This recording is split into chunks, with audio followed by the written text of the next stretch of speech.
دو لوگوں نے کاروبار کیا مل کے، ایک بوڑھا شخص تھا اور ایک نوجوان تھا۔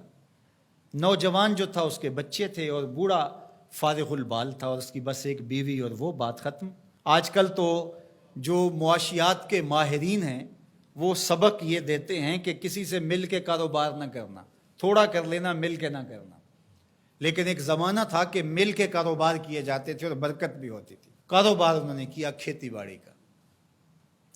تو جب کھیتی پک گئی اور اناج کے ڈھیر لگ گئے تو اناج کو دو برابر حصوں میں تقسیم کر لیا اور کہا کہ ایسا کرتے ہیں کہ ایک مرتبہ اپنے اناج سے کچھ گندم اٹھا کر کے آپ گھر پھینک آئیں اور میں یہاں پہرا دوں، اور پھر میری باری ہو میں پھینک آؤں اور آپ پہرا دیں، تو باری باری ہم یوں اپنا اپنا حصہ اپنے گھر تک منتقل کر دیں۔ عدل کے تقاضوں کے مطابق دو برابر حصوں کے اندر یہ ہے عدل، تقسیم کر دیا گیا۔ اب احسان کا رنگ دیکھیے۔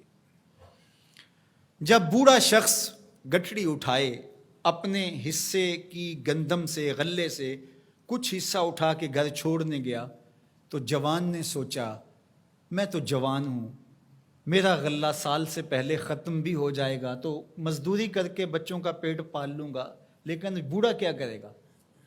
اس نے اپنے حصے سے تھوڑا سا حصہ اس کی جانب اور کر دیا۔ یہ ہے احساس، یہ ہے احسان۔ خیر، اب بوڑھا بیٹھا اور یہ کوئی تھوڑا سا سامان اٹھا کر کے اپنے گھر منتقل کرنے گیا تو بوڑھے نے سوچا ہم تو دو گھر کے فرد ہیں، ہم تو جیسے بھی گزر اوقات کر لیں گے، اس کا غلہ اگر سال سے پہلے ختم ہو گیا، چھوٹے چھوٹے اس کے بچے ہیں، یہ کیا کرے گا؟ اس نے اپنے ڈھیر سے تھوڑا سا سرکا کے اس کی جانب کر دیا۔ اب ایک پھیرا وہ لے کے جاتا، ایک پھیرا یہ لے کے جاتا۔ جب وہ جاتا تو یہ اپنی جانب سے ادھر کر دیتا، جب وہ جاتا تو وہ اپنی جانب سے ادھر کر دیتا۔